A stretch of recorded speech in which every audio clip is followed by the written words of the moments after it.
안녕하세요. 사연에 빠지다의 DJ 민영입니다. 오늘도 사연이 재밌으셨다면 구독과 좋아요 버튼 꼭 눌러주시고요. 그럼 오늘의 사연 함께 만나볼게요. 안녕하세요. 저는 30대 여자입니다. 저는 아주 행복한 신혼생활을 즐기고 있는 결혼 1년차 새댁이에요. 몇 년 전만 해도 저는 결혼 생활이 전혀 없는 비혼이었어요. 결혼 생각이 아예 없었거든요. 제 주변에 결혼해서 행복하게 사는 사람이라고는 본 적이 없다 보니 자연스레 결혼에 대한 부정적인 생각만 가지고 있었습니다. 그런 제 마음을 바뀌게 도와준 사람이 바로 지금의 남편입니다. 남편은 지금까지 살면서 제가 만난 사람 중에 제일 착한 사람이에요. 남편은 저보다 5살이 많아요. 처음 만난 건 제가 조경 인테리어 관련 일을 하다 보니 나무를 사러 농장에 갔다가 만났어요. 당시 남편이 나무 농장에서 일하고 있었거든요. 남편을 처음 보았을 때 저는 너무 신기했습니다. 40이 다 된 남자가 얼굴에 주름도 하나 없이 해맑은 얼굴로 자신이 키운 나무에 대해서 신이 나서 설명해 주는데 너무 귀여웠거든요. 듣기만 해도 자신이 키운 나무에 대한 애정이 느껴졌어요. 일 때문에 화원에 갈 일이 많아 자주 만났는데 보면 볼수록 나이에 비해 사람이 순진한 것 같더라고요. 사회에 나와서 그렇게 순진하고 순수해 보이는 사람은 정말 오랜만에 만난 거라 관심이 갔습니다. 저에게는 그런 면이 좋게 보였거든요.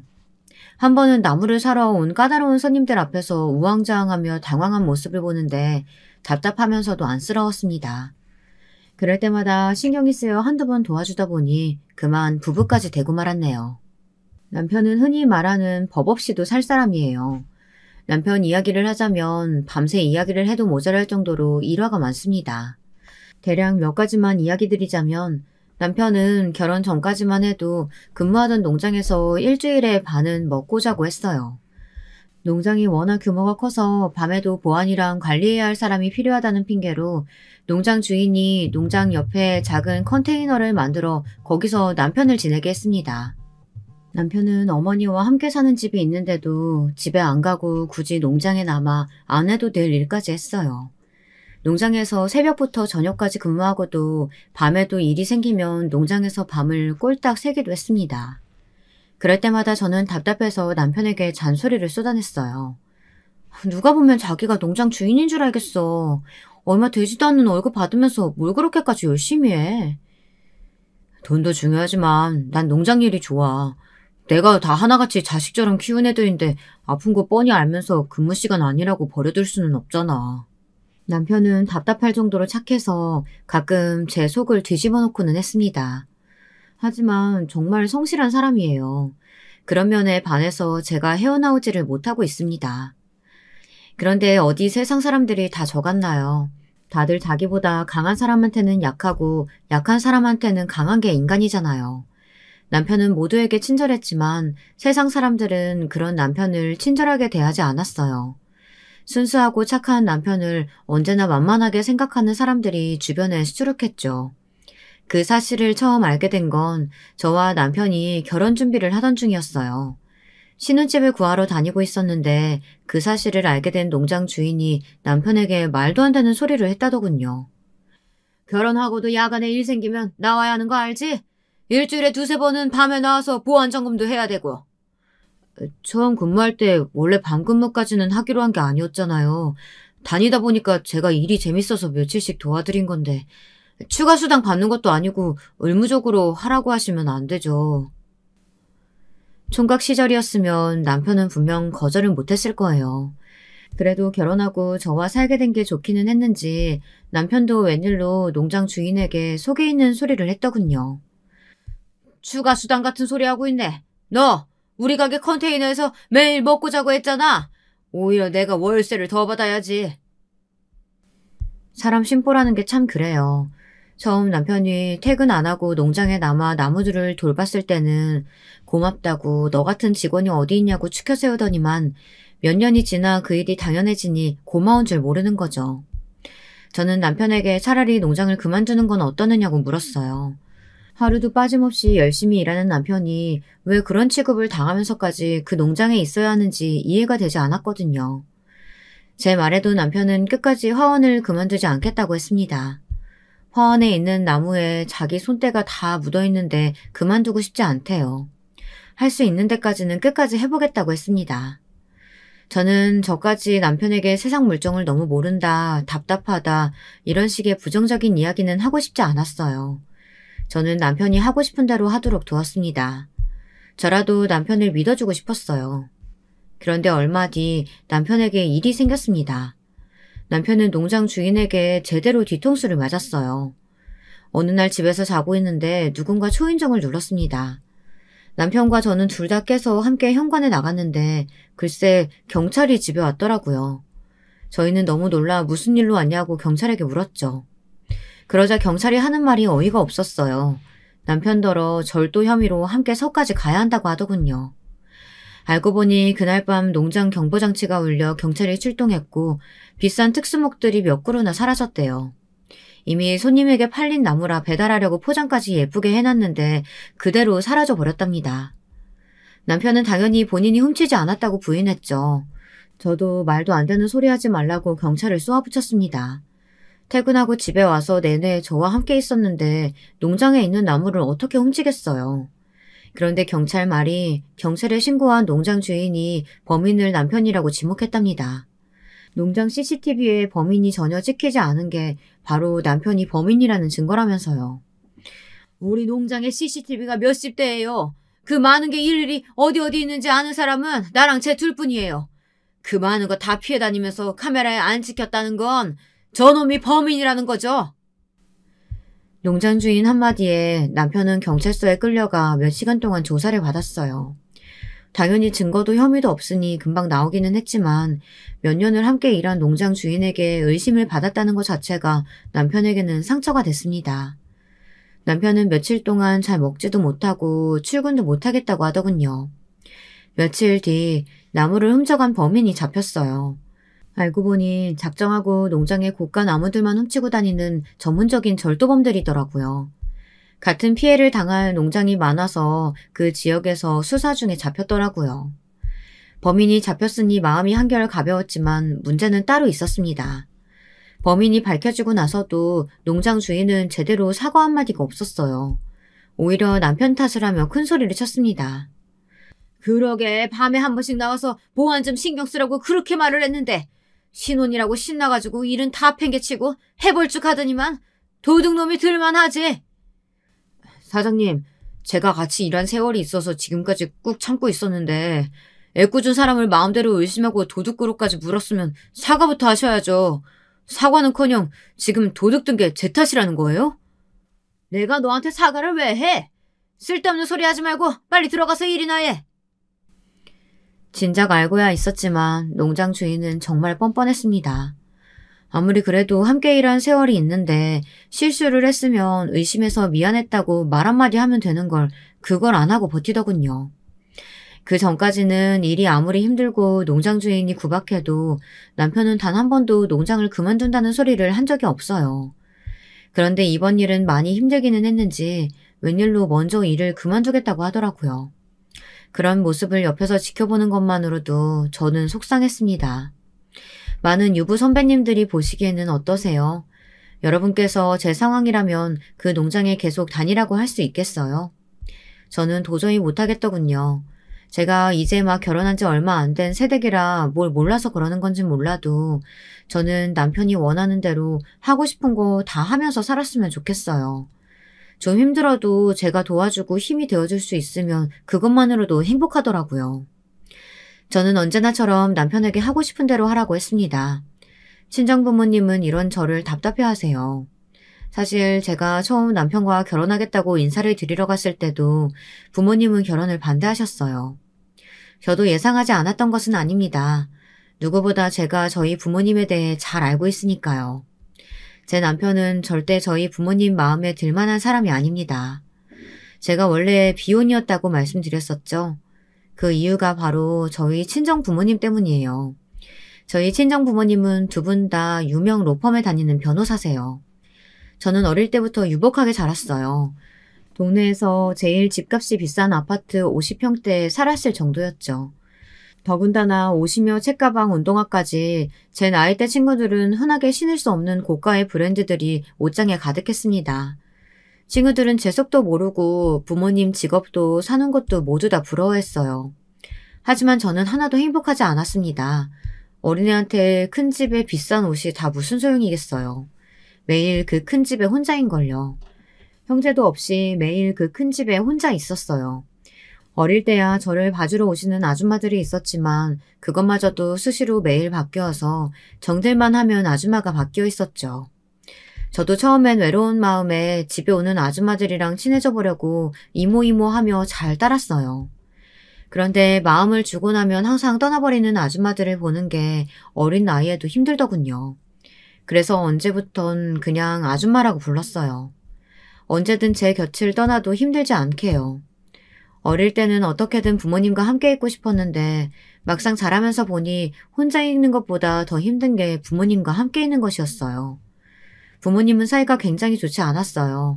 매일 바빠서 집에 잘 들어오지도 않으시면서 어쩌다 한번 만나 같이 밥이라도 먹으면 꼭 제가 있는 앞에서 싸우셨습니다. 그냥 말로만 싸우는 정도가 아니었어요. 명색이 배웠다는 변호사라는 사람들이 툭하면 서로에게 심한 말을 하고 제가 있는데도 핸드폰이며 리모컨 같은 물건들을 던지며 싸웠죠. 한 번은 아버지가 던진 리모컨에 제가 머리를 맞은 적도 있습니다.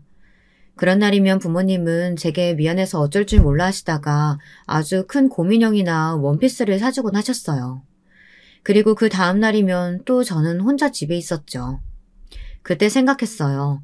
부모님이 다니시는 로펌이 망해서 부모님 두 분이 다 실직자가 됐으면 좋겠다고요. 그래서 단칸방에 살아도 좋으니 하루 종일 부모님이 나랑만 집에 있으면 좋겠다라고까지 생각했습니다. 그렇게 자라다 보니 저는 항상 외로웠어요. 나이가 들수록 친구나 남자친구에게 굉장히 집착했습니다. 누군가 옆에 있으면 그 사람을 독점하고 싶어 했어요. 소유욕이 강해지니 점점 집요해지더라고요. 그러다 보니 언젠가 저를 두고 다들 떠났습니다. 저에게 문제가 있다는 걸 스스로 알게 되고 나서는 차라리 혼자가 편했어요. 누군가와 함께 있으면 눈치를 보고 비위를 맞추느라 온전한 저를 보여주기가 힘들었거든요. 하지만 남편은 달랐어요. 남편과 함께 있으면 눈치도 보이지 않았고 비위를 맞추지 않아도 됐어요. 언제나 저를 존중해주고 제 곁에 있어주기 위해 노력했거든요. 남편을 제 모든 걸 바꿔놓은 대단한 사람이었지만 저희 부모님이 항상 말하던 조건에는 맞지 않는 사람이었어요. 남편이 첫 인사를 온 날 부모님은 남편 앞에서 대놓고 말씀하셨습니다. 내가 정말 100번 양보해서 젊은 사람이 농장에서 일하는 거야. 뭐 그래. 뭐 나무니 꽃이니 이런 거 좋아하면 그러고 살 수 있다 쳐. 근데 요즘같이 개나 소나 다 나오는 대학까지 안 나온 건 좀 너무하지 않아? 그래. 그래도 우리 딸은 서울에서 4년제 대학 나오는데 둘이 말이 통하긴 하니? 제가 지금까지 본 중에 처음 보는 모습이었어요. 부모님 두 분이 사람을 무시하는 데에는 아주 죽이 척척 맞으시더라고요. 저도 어느 정도 예상은 하고 있었지만 부모님의 매너 없는 태도에 제 얼굴이 다 화끈거렸습니다. 그게 사람 앞에다 두고 할 소리야? 엄마 아빠는 같은 대학 나왔어도 말 안 통하면서 평생 싸우고 살았잖아. 그렇게 살아보고도 그딴 소리가 나와? 좋은 대학 나오고 변호사면 뭘 해. 인성이 이 모양인데. 나야말로 준혁 씨 앞에서 엄마 아빠가 부모라는 게 더 쪽팔린다. 제가 부모님 앞에서 고래고래 소리를 지르니 옆에 있던 남편이 더 당황해서 오히려 저를 말렸습니다. 자신은 괜찮은데 왜 부모님에게 소리를 지르냐고요. 뭐? 우리가 쪽팔려? 이게 아주 정신이 나가지고 제대로 나갔네. 그래! 네가 원래 옛날부터 유난했어. 부모가 힘들게 일해가지고 뭘 해줘도 고마운 줄을 몰랐으니까. 됐어. 남자한테 빠져서는 앞뒤 분간도 못할 정도로 멍청한 년이 하는 소리를 뭘 신경 써. 어디 멋대로 시집가서 한번 살아봐라. 능력 없는 남편하고 뒤지게 고생을 해봐야 부모 품에 있을 때가 감사했구나 하고 깨닫는 거지. 와, 엄마 아빠는 진짜 끝까지 사람 쪽팔리게 하는구나. 정말 같은 핏줄인데도 정이 뚝뚝 떨어진다 떨어져. 알았어. 이제 각자 알아서 살자. 부모님은 제가 당신들의 성에 차지 않는 사윗감을 데려왔다는 사실에 실망하고는 아예 저까지 버렸습니다. 그래도 부모라고 결혼식장에 오시기야 했지만 결혼식 준비할 때부터 일절 신경도 쓰지 않았어요. 저는 너무 홀가분했습니다. 어린 시절부터 돈만 많이 주면 부모 노릇 다 했다고 생각하는 부모에게서 평생 벗어나고 싶었거든요. 저야말로 세상 물정 모르고 철딱선이 없다고 손가락질 받을 수도 있지만 저는 좀 가난하고 힘들어도 항상 서로가 서로에게 힘이 되어주는 그런 가족을 꿈꿨거든요. 당시에는 부모님에게 벗어나 이 세상에서 유일한 제 편인 남편과 새로운 가정을 만들겠다는 생각밖에 없었어요. 그 생각은 지금도 변함없어요. 저는 매 순간 남편의 편이 되어줘야겠다 다짐하곤 하거든요. 남편도 저와 비슷한 사람이에요. 가족이 있어도 외롭고 가여운 사람이죠. 남편과 결혼하려고 처음 시댁에 인사를 갔을 때 저는 바로 느꼈습니다. 제가 왜 남편에게 끌렸는지를요. 남편도 저만큼이나 가족들 사이에서 애정을 받지 못한 사람이라는 걸 단번에 알았습니다. 남편이 결혼한다고 여자를 데리고 왔는데 저를 보자마자 시어머니도 아주버님도 코드숨을 치더군요. 대학도 나오고 직업도 번듯한 아가씨가 우리 준혁이랑 결혼한다고? 도대체 왜? 혹시 얘 좀 순진하다고 딴 생각하고 접근한 거면 애초에 포기하고 집어쳐요. 우리 집에 개뿔도 없으니까. 저는 순간 어안이 봉봉할 정도로 당황했습니다. 그리고 이 집안에서 남편의 위치와 대우가 어땠는지 바로 알겠더군요. 그때 생각했어요. 남편과 결혼해서 보란듯 사이좋게 잘 살아야겠다고 말이죠. 저희 시댁도 저희 친정만큼이나 여러 면에서 대단해요. 남편이 농장을 그만뒀다는 소리를 듣자마자 시아주머님과 시어머니가 불이 나게 집에 쫓아오셨더군요. 이제 막 결혼한 아내인 저도 남편이 일을 그만둔다는 소리를 듣고 가만히 있는데 오히려 시댁 식구들이 남편에게 난리를 쳤어요. 으이구, 이번에 몇 년 진득하니 일 좀 해서 사람 구실 좀 하고 사나 했더니만 그걸 또 못 참고 일을 그만뒀어? 아주버님, 이 일도 그만두고 싶어서 그만둔 게 아니에요. 그 농장 주인이 문제가 있는 사람이라니까요. 처음 들은 소리도 아니었지만 저는 들을 때마다 놀라웠습니다. 사실 아주버님은 항상 제 남편에게 저런 식으로 이야기해요. 사람을 어딘가 부족한 사람처럼 취급하며 무시했습니다. 재수씨, 그 농장 주인이 가진 화원이랑 농장 다 하면 땅값이 얼만 줄 알아요? 그 동네에서 그 주인이 제일 가는 땅 부자인데 문제 있는 사람이어도 참고 어떻게든 붙어 있어야죠. 준혁이 저 자식이 어디 가서 일할 수 있는 제대로 된 스펙이나 경력이 있는 것도 아닌데. 형, 나도 웬만하면 계속 다니려고 했어. 근데 사장님이 나를 절도범으로 신고를 했더라니까. 내가 농장일에 화원일까지 얼마나 신경을 많이 썼는데 사람을 못 믿고 자꾸 의심하니까 도저히 다닐 수가 없더라. 절도범 아닌 걸로 판명 났잖아. 그럼 된 거지. 굳이 일까지 그만둘 이유가 뭐가 있어? 네가 일해서 멍청하다는 거야. 직장생활이 다 힘들고 고된 게 당연한 거지. 나는 뭐 편하게 놀고 먹으면서 너 먹이고 키운 줄 알아? 하나밖에 없는 형이라는 사람이 항상 말을 저 따위로 하니 남편이 어디 가서 기나 제대로 펴고 다니겠어요. 더군다나 시어머니도 항상 아주버님 편만 드셨어요. 으이구 답답하. 네 형이 기껏 여기저기 알아봐서 넣어준 회사인데 그것도 못 버티고 나와? 우리 장남 화내지 마. 내가 준혁이 잘 타일러서 다시 나가라고 할게. 그러니까 장남은 걱정하지 말고 얼른 밥이나 먹어. 국 씻겠다. 옆에서 듣는 것만으로도 스트레스 지수가 폭발할 정도로 올라갔습니다. 여기까지만 들으셔도 대충 저희 시댁 분위기가 어떤지 아시겠죠? 저희 시어머니는 아들이 둘인데도 매일 우리 장남 하시면서 큰아들만 예뻐하세요. 시아버지가 남편 고등학교 때 지병으로 돌아가시고 나서부터 장남인 아주버님께서 집안의 가장으로 시어머니와 저희 남편을 챙겼나 보더라고요. 아무리 그래도 그렇지 시아주버님이 남편한테 하는 소리를 들으면 보통 형이 동생한테 하는 잔소리로만 들리지는 않았어요. 그냥 자기 멋대로 판단하고 구박하는 거로밖에 보이지 않았습니다. 결혼할 때부터 그런 아주버님과 시어머니 사이에서 신데렐라처럼 혼나기만 하는 남편이 가여워 저는 가만히 보고만 있을 수가 없었어요. 어머님, 다신 가길 거길 왜 가요? 준혁씨 당분간 쉬면서 다시 좋은 일자리 찾아볼 거니까 어머님이랑 아주버님은 걱정하지 마세요. 저희 일은 저희가 알아서 할게요. 재수씨가 준혁이 죄를 아직 몰라서 그래요. 제가 순하고 맹한 것 같아도 얼마나 게으르고 고집이 센데요. 두고 봐요. 저러다가 집에 아주 눌러 앉을 거라니까요. 몇 년을 힘들게 일만 한 사람이 믿었던 사장한테 뒤통수를 맞았어요. 상처받은 사람이 좀 쉬고 싶다는데 몇 년 푹 좀 쉬면 어때요? 저는 상관없으니까 간섭 좀 하지 마세요. 저는 단호하게 이야기를 하고 남편과 시댁을 나와버렸습니다. 더 앉아있어도 어차피 좋은 소리 못 들을 것 같아서요. 집으로 돌아오는 길 남편은 제 손을 꼭 잡으며 저에게 미안하다고 했습니다. 자신이 못나서 저까지 싫은 소리 듣게 하고 고생시킨다고요. 저는 그럴 때마다 남편에게 잘못한 건 그 사람들이고 남편은 잘못이 없다고 항상 이야기해줬어요. 그러니까 제발 좀 다 참지 말고 할 말은 좀 하고 살라고 했습니다. 제가 백날 말하면 뭐해요. 남편은 항상 사람 좋게 웃기만 하는걸요. 그런데 세상 일이라는 게 정말 쉽지 않더군요. 항상 저희 부부 앞에서 잘난 척을 해대던 아주버님마저 지금까지 남편을 가지고 놀고 있었어요. 아무리 사람이 순진하고 착해도 그렇지 하나밖에 없는 형이 동생 뒤통수를 쳤습니다. 그것도 아주 치졸하게요. 남편이 농장을 그만두고 한 달 정도 되었을 때 일입니다. 기다려도 농장에서 퇴직금이 들어오지 않길래 남편이 농장 주인에게 연락을 했나 봐요. 벌써 전화를 몇 통이나 했는데도 받지 않는다고 걱정하더라고요. 저는 순간 화가 치밀었어요. 이 망할 놈의 인간이 내내 구박하면서 부려먹더니만 이제는 퇴직금까지 떼먹으려고 하는구나 싶어서요. 저는 이대로만 있을 수 없어 남편을 데리고 곧바로 농장으로 찾아갔습니다. 아주 단단히 따질 각오를 하고요. 그런데 농장 주인은 오히려 저희를 보자마자 큰 소리를 쳤습니다. 안 그래도 일손 딸려서 눈꽃 뜰 새 없이 바쁜데 왜 자꾸 전화질이야? 왜? 아직도 나랑 볼 일 남았어? 저도 지긋지긋해서 사장님한테 연락드리기 싫어요. 그러게 왜 제 퇴직금을 안 줘요?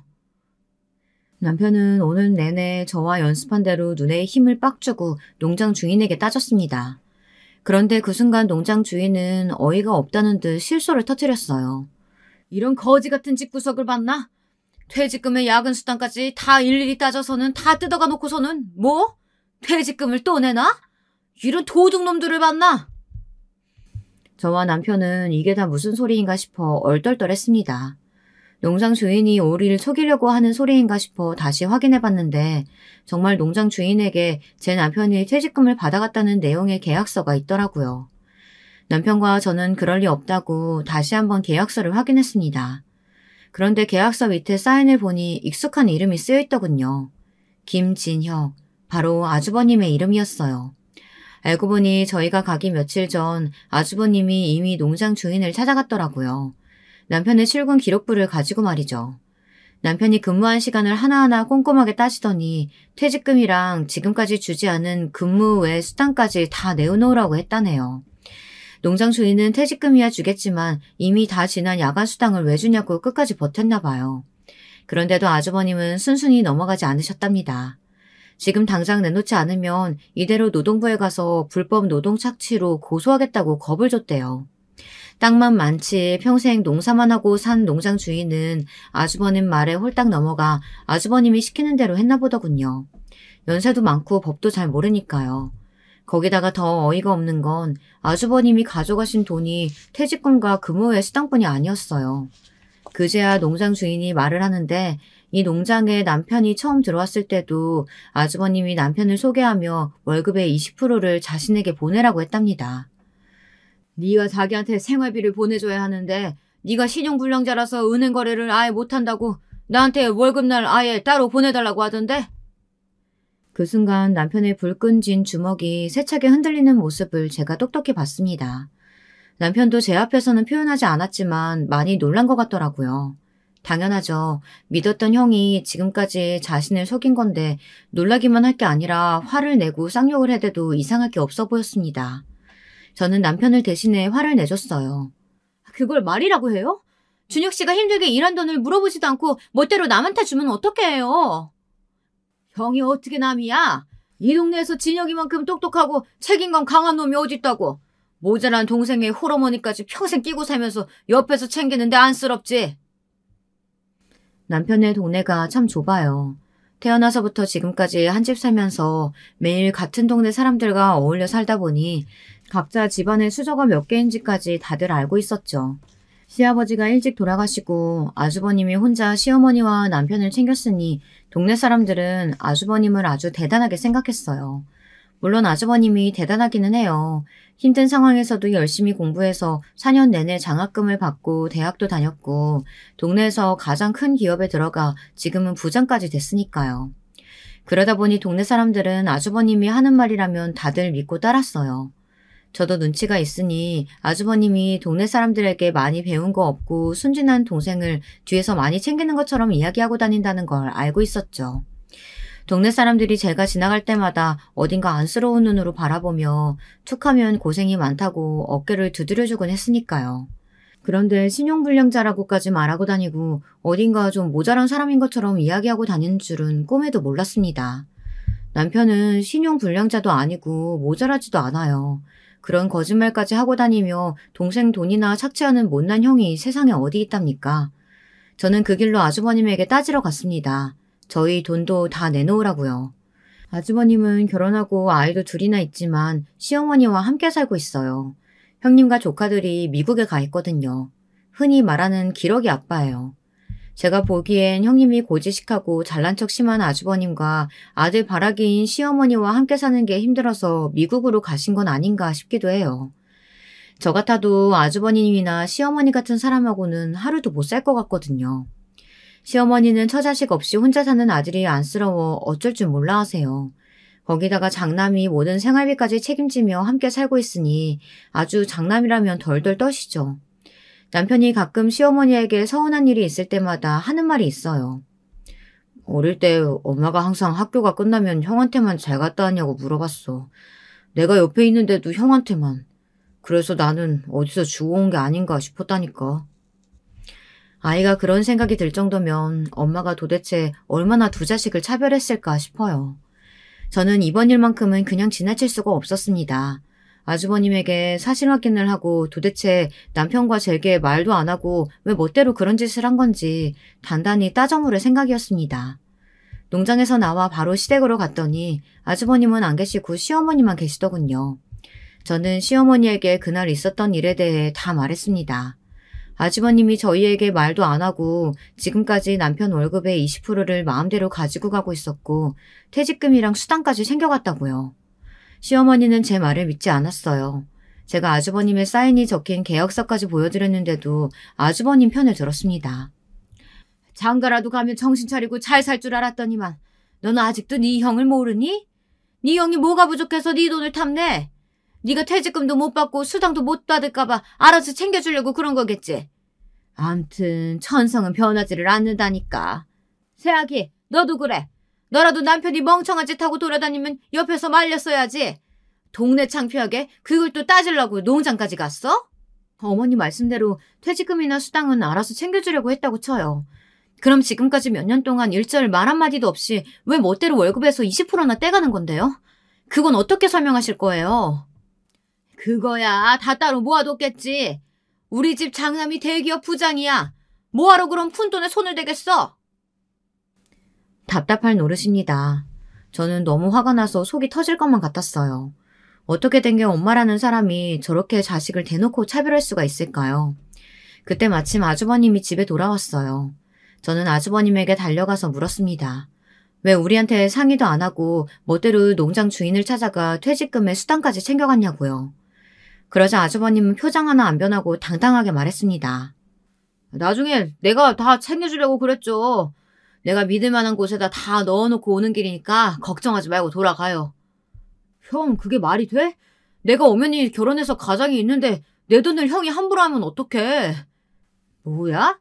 이 자식이 지금껏 기껏 먹이고 재워주면서 키워줬더니만 뭐? 내가 네 돈 꿀꺽하기라도 할까봐 이래? 아주버님은 말도 안 되는 핑계를 대면서 말을 돌렸습니다. 그런 아주버님의 모습에 남편도 얼굴이 붉어져 한숨을 아주 깊게 내쉬더군요. 나 형이 그 돈 순순히 돌려주면 그냥 참고 돌아가려고 했어. 그런데 나한테 말도 안 하고 내 돈을 왜 형 마음대로 놓고 말고를 해. 난 그딴 거 필요 없으니까 당장 내 돈 내놔. 저는 남편이 웬일로 할 말을 다 하길래 옆에서 잠자코 있었습니다. 그런데 그때 아주버님이 남편의 어깨를 툭 세게 밀쳤어요. 그리고는 머리라도 한 대 쥐어박을 것처럼 자꾸만 손을 들썩거렸습니다. 이 자식이 어디서 형한테 눈을 부라려? 너 내가 네 돈 어디다 빼돌렸을까봐 이래? 그리고 뭐? 네 돈을 왜 마음대로 하냐고? 그럼 너는? 너야말로 내가 벌어다 너 키운 돈 다 토해내지 그래. 아주버님의 말에 남편은 금세 또 주눅이 들었습니다. 분명 아주버님 말이 맞는다고 생각할 게 뻔해요. 남편은 시아버지가 돌아가신 이후 줄곧 형에게 신세를 졌다고 생각하니까요. 저는 이대로 두면 안 될 것 같아서 제가 나섰습니다. 아주버님, 준혁 씨도 이제 어른이에요. 결혼까지 했다고요. 아버님 돌아가시고 아주버님 고생하신 거야 다 알고 감사드리지만 성인이 돼서 본인이 일해서 번 돈을 왜 아주버님 마음대로 하세요? 돈 어디다가 얼마나 넣은 건지도 확실히 알려주세요. 통장을 보여주시던지요. 그때였어요. 하필이면 중요한 순간에 시어머니께서 갑자기 바닥에 주저앉아 펑펑 눈물을 쏟으셨습니다. 신세 한탄까지 늘어놓으시면서요. 아이고, 내가 창피해서 우리 장남 볼 낯이 없다. 동생이라고 저렇게 못나게 낳아놔서는 우리 장남이 매일 못 볼 꼴이나 보고. 우리 장남 미안하다. 나 때문에 네가 고생이 많아. 순식간에 퍼진 곡소리에 남편은 어쩔 줄 몰라 했습니다. 아주버님은 답답하다는 듯 가슴만 치고 있었고요. 그 순간 남편이 시어머니 앞에 다가가 무릎을 꿇고 앉았습니다. 자신이 잘못했다고 사과까지 하면서요. 어머니, 형, 제가 잘못했어요. 제가 그깟 돈 때문에 형이랑 어머니한테 몹쓸 짓을 했습니다. 다신 안 그럴게요. 저는 어안이 벙벙해져서 말문이 막혔습니다. 정말 천불이 난다는 말이 이런 순간을 이야기하는 거더군요. 그렇게 아무것도 해결되지 않은 채로 집에 돌아온 저는 남편과 일절 말 한마디 하지 않았어요. 돈도 돈이었지만 남편의 행동이 어처구니가 없었습니다. 평생 저렇게 살았으니 항상 사람들에게 당하고 사는 거였어요. 그날은 처음으로 남편과 결혼한 것이 후회가 됐습니다. 제가 아무리 곁에서 노력하고 도와주려 해도 남편이 변하지 않으면 평생 똑같이 살 게 뻔하니까요. 제가 말도 안 하고 무시하니 남편은 저를 볼 때마다 잘못했다고 했습니다. 어머니와 형이 얼마나 고생하고 사셨는지를 본인이 누구보다 잘 아는데 돈 몇 푼 때문에 가족 간에 싸우고 싶지 않았다네요. 저는 듣고 싶지 않았어요. 남편에게 퍼부어주고 싶은 말들이 많았지만 입 밖으로 내면 후회하게 될 것 같아 꾹 참았습니다. 그러던 중 며칠 뒤 아주버님이 집으로 찾아왔어요. 들어오자마자 한다는 말이 알아서 좋은 직장 구한다더니만 아직도 집에 있냐고 비아냥거렸습니다. 저는 마음 같아서는 정말 뒤통수라도 한 대 후려치고 싶었어요. 아주버님을 연신 흘겨보고 있는 제 어깨를 토닥인 남편은 아주버님에게 무슨 일로 왔냐고 물었습니다.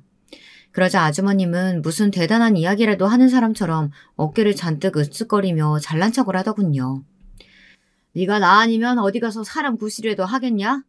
나 아는 거래처 사장님이 운영하는 공장인데 거기가 우리 지역에서 제일 큰 물류 공장이야. 월급도 농장보다 2배나 많이 주고 다음 주에 면접 잡아놨으니까 깔끔하게 입고 가서 면접 봐. 아주버님은 남편에게 일자리를 소개했어요. 듣기만 해도 어떤 곳인지 아는 공장이라 잠깐 솔깃하기야 했지만 저는 남편에게 가지 말라고 했습니다. 아주버님 속을 어떻게 알고 또 소개하는 대로 가. 이번엔 30% 아니 50%도 뜯어가면 어떡하려고. 그리고 당신 공장 일은 한 번도 안 해봤잖아. 꽃이랑 나무가 좋다며. 그냥 다른 농장이나 화원 구하는 대로 그냥 그쪽으로 가. 이제는 제발 아주머님 품에서 벗어나라고.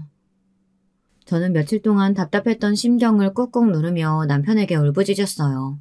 제 말에 남편은 한숨을 푹푹 내쉬더니 제 말대로 하겠다고 했어요.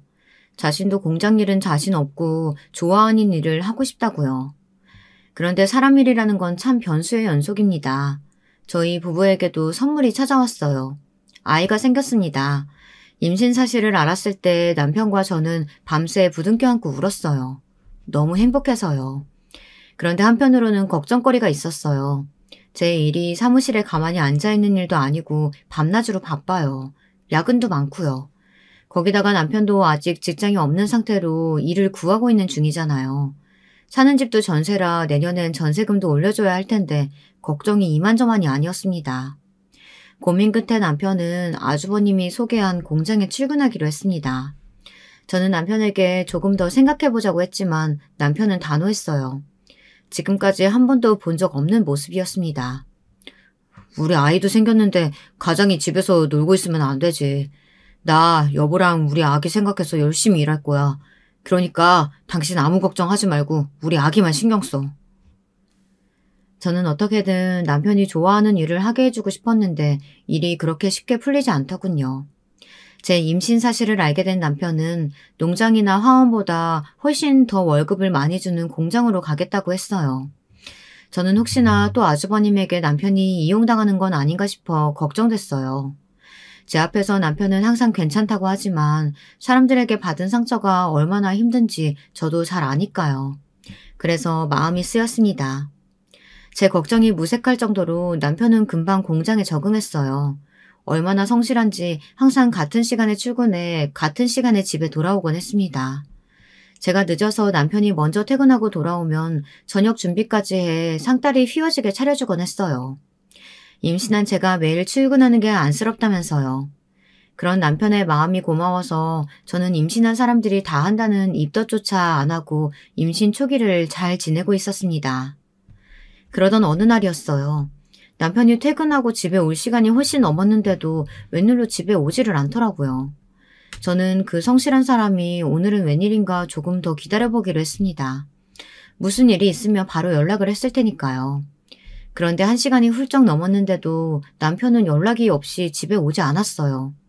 거기다가 핸드폰을 계속 연락해도 받지를 않더라고요. 여러 번 전화를 걸었는데도 계속 통화음만 들리고 받지를 않았어요. 저는 결국 핸드폰을 손에 쥐고 나가 동네를 뒤지고 다녔습니다. 남편이 어디 있는지도 모르는데 말이죠. 그런데 몇 시간이 지나고 나서야 남편에게 연락이 왔습니다. 놀라서 헐레벌떡 전화를 받았는데 남편이 미안하다고 사과를 하더라고요. 집 앞에 다 왔다고요. 공장 동료한테 급한 일이 생겨 도와주다 보니 전화를 받을 수가 없었대요. 저는 도대체 무슨 일이 있었던 거냐고 따져 물었습니다. 동료한테 무슨 급한 일이 있었길래 전화도 한 통 못하고 몇 시간 동안 연락이 두절될 수가 있냐고요. 그런데 남편은 말을 얼버무렸습니다. 급한 일이라 어쩔 수 없었다는 소리만 하고는 피곤하다면서 씻고 바로 잠들어 버렸어요. 지금까지 한 번도 그런 적이 없었던 사람이다 보니 저는 이상해서 더 꼬치꼬치 묻고 싶었지만 꾹 참았습니다. 맨날 생각이 났거든요. 제가 정신적으로 많이 외로웠던 시절에 친구나 남자친구에게 귀찮게 굴었어요. 어디를 가는지, 뭘 하는지, 누구를 만나는지 일거수일투족을 다 공유해주기를 바랬습니다. 말 안 해주고 귀찮아하면 더 집요하게 굴었어요. 결국은 그런 저에게 지쳐 다들 지겹다는 소리를 하며 떠나갔어요.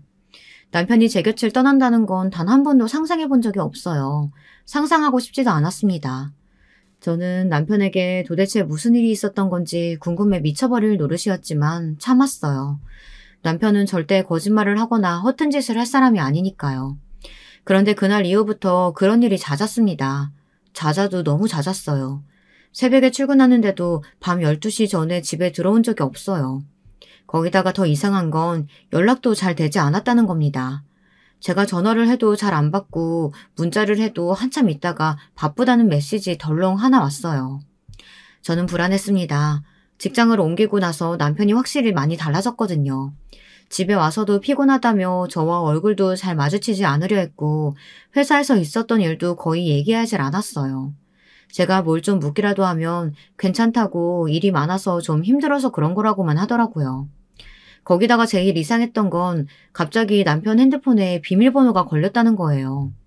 제가 사실 좀 불안해서 남편이 잘 때 핸드폰을 훔쳐보려고 했거든요. 그런데 어느 날부턴가 비밀번호가 걸려있더라고요. 그러니 더 불안했습니다. 이 남자가 혹시 딴짓을 하는 게 아닌가 싶어서요. 저는 확인이 필요했습니다. 남편이 저를 속이거나 숨기는 게 있는 것이 아니라 단순히 정말 새로운 일에 적응하느라 힘들어서 그런 거라는 확인이요. 저는 남편 몰래 회사로 찾아갔습니다. 매일 퇴근 시간이 지나서도 일이 많다며 집에 오질 않으니 불안해서 딴 데로 새지 않고 공장에서 일하는 모습만 확인하고 집에 와야지 싶었어요. 그런데 공장 안의 상황을 보고 저는 경악을 금치 못했습니다.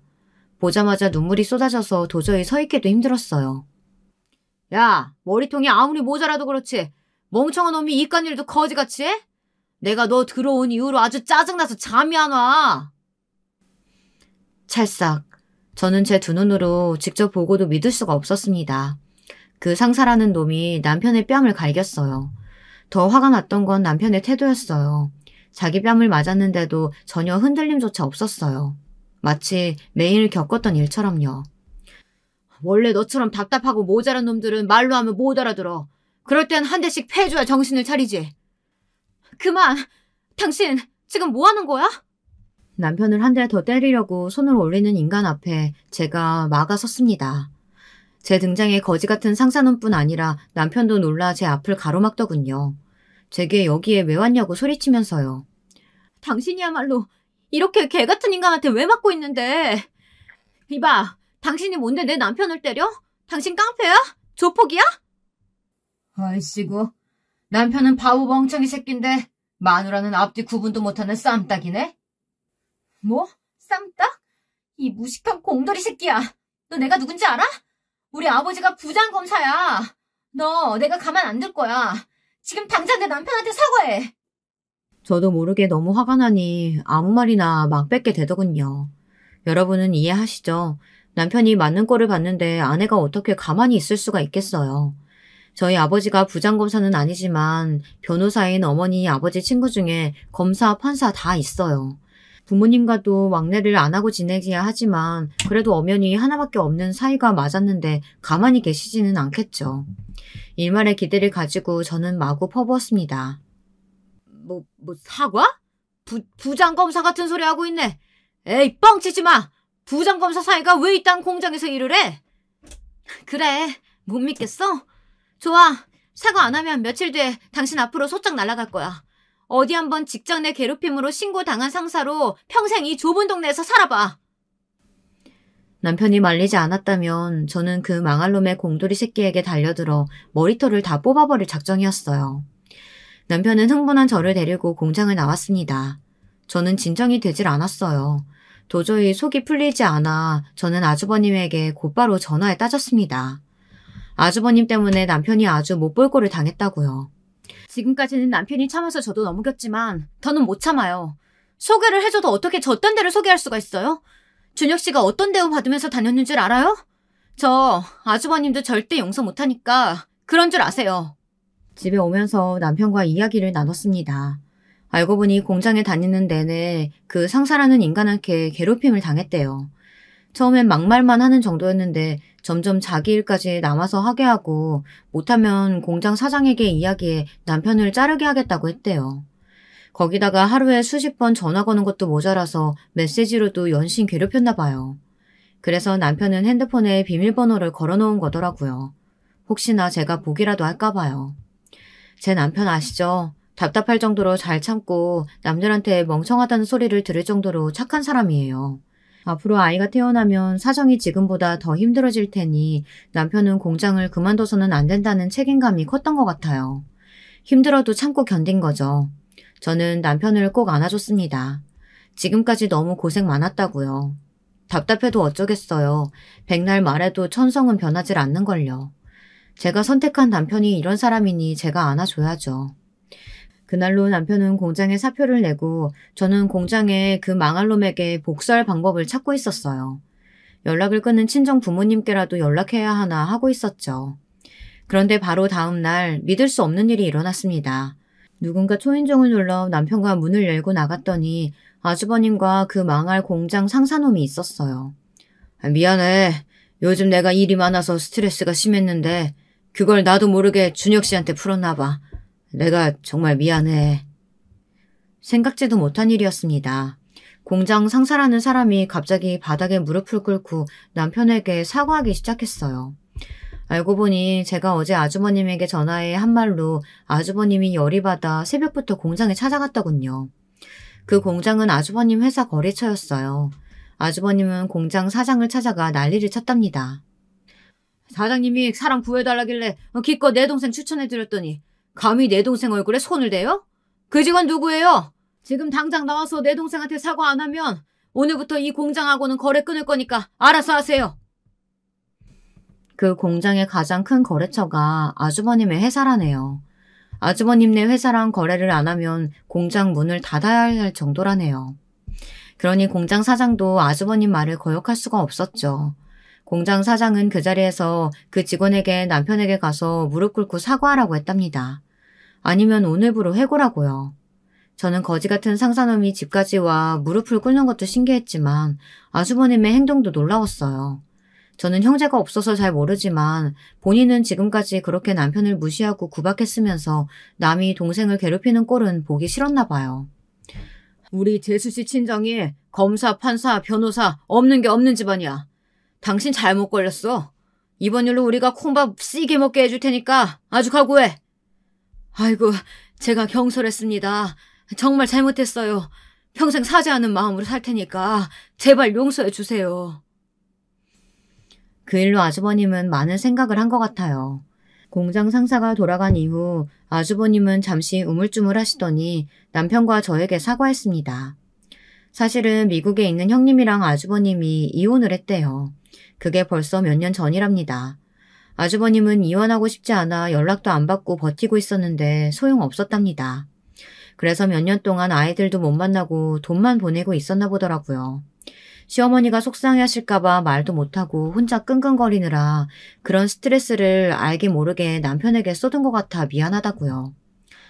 내가 아무리 힘들어도 준혁이 네 돈은 정말 안 건드렸어. 내가 힘들어서 너를 도와줄 수 없으니까 미리미리 준비하라고 연금 통장에 넣어둔 거야. 나중에 나랑 어머니 없이도 네가 알아서 살아야 하니까. 그랬습니다. 아주버님이 말은 믿게 하셨어도 마음으로는 남편을 걱정하고 계셨던 거예요. 월급에서 20% 뗀 돈이랑 퇴직금은 다 연금 통장에 모아놓고 계셨더라고요. 나중을 위해서요. 그렇다고 지금까지 아주버님이 남편에게 한 말과 행동들이 다 정당화되는 건 아니에요. 그래도 이제 막 결혼해서 가족이 된 제가 남편과 아주버님 사이를 다 이해할 수는 없다고 생각했어요. 그날 이후로 남편과 아주버님 사이는 전보다 많이 좋아졌습니다. 저도 아주버님과 시어머니를 이해해보려고 부단히 노력 중이고요. 남편은 다시 원래 일하던 농장으로 돌아갔어요. 그 농장 주인이 먼저 연락이 왔더라고요. 남편이 없으니까 농장이 돌아가질 않는다면서 제발 좀 도와달라고 사정사정을 했어요. 남편은 못 이기는 척 농장으로 돌아갔습니다. 사실 남편도 농장 일을 가장 좋아했으니까요. 이제서야 사람들이 남편의 진가를 조금씩 알아가는 것 같아 아쉽지만 상관없습니다. 저와 남편은 여전히 깨볶으면서 잘 지내고 있으니까요. 지금까지 저희 부부의 이야기 들어주셔서 감사합니다. 저희 부부는 앞으로도 서로 부족한 마음을 가득 채우며 뱃속의 아이와 함께 행복하게 살도록 하겠습니다. 유부 선배님들의 응원 섞인 댓글은 언제나 환영입니다. 여러분의 가정에도 화목한 일만 있으시길 바랄게요. 여러분, 두 번째 사연 시작하기 전에 좋아요와 구독 꼭 눌러주실 거죠? 그럼 두 번째 사연 바로 시작합니다. 이번 사연은 시댁의 어떤 인물과 묘한 갈등 상황을 빚었다는 사연자분의 이야기가 되겠습니다. 여성분들은 결혼하시고 나면 시댁의 존재를 결코 무시할 수 없게 되죠. 어떤 사연일지 함께 만나보시죠. 안녕하세요. 저는 남편도 있고 자식도 있는 아줌마랍니다. 저희 식구는 원래 경기도에서 살고 있었습니다. 어느 지역인지 밝히기는 조금 망설여져서 생략하지만 서울하고 굉장히 가까운 동네에서 살고 있었어요. 저는 고향이 서울이고 결혼한 뒤로는 쭉 경기도의 그 동네에서 거주를 하였는데 남편의 직장 문제 때문에 지방으로 이사를 가게 되었습니다. 시댁하고 멀리 산다는 것이 내심 좋았건만 이사를 하게 되면서 이제는 시댁을 차로 1시간 이내면 무조건 갈 수 있게 되었어요. 이 점이 살짝 신경 쓰이긴 했지만 문제 삼을 건 아니었습니다. 다른 변화에 비하자면 말이죠. 바로 이사를 하면서부터 시누이 집하고 아주 가까워졌다는 사실이었습니다. 이게 중요했던 것 같아요. 시누이랑 저랑은 나이가 4살 차이입니다. 시누이가 저보다 4살이 많고 저희 남편보다는 2살이 더 많습니다. 남매 2사람이 같은 나이에 결혼을 하였어요. 시누이가 저희 부부보다 2년 더 먼저 결혼을 했었거든요. 시누이는 결혼을 하자마자 금방 임신을 하였고 저희 부부가 결혼하기 전에 아기를 낳았습니다.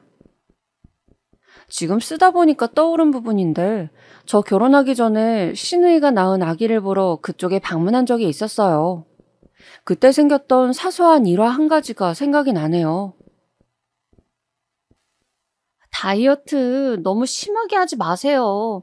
무리해서 체중 관리하잖아요? 그러다가 몸 상하고 건강 망쳐요. 연예인도 아닌데 그렇게까지 다이어트에 집착할 필요가 있나? 시누이가 저한테 대뜸 이런 말을 해서 제가 그때 얼마나 놀랐는지 모릅니다. 제가 당황해서 눈만 동그랗게 뜨고 있으니까 웃으면서 이런 말을 덧붙였었죠.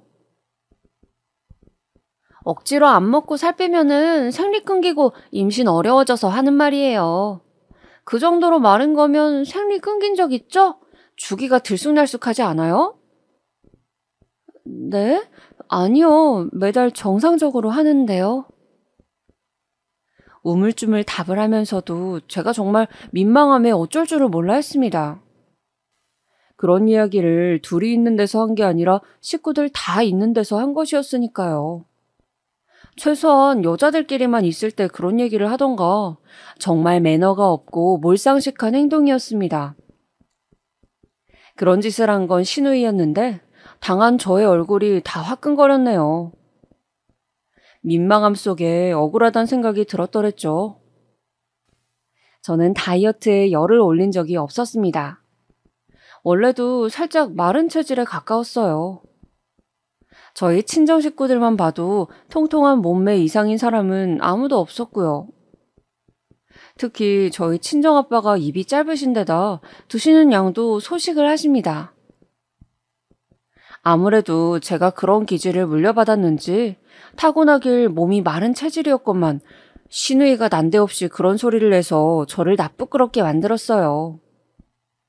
시누이가 저를 보면서 거짓말하지 마라, 다이어트를 해서 그 정도로 마른 것 아니냐며 비웃음을 날리던 순간이었습니다.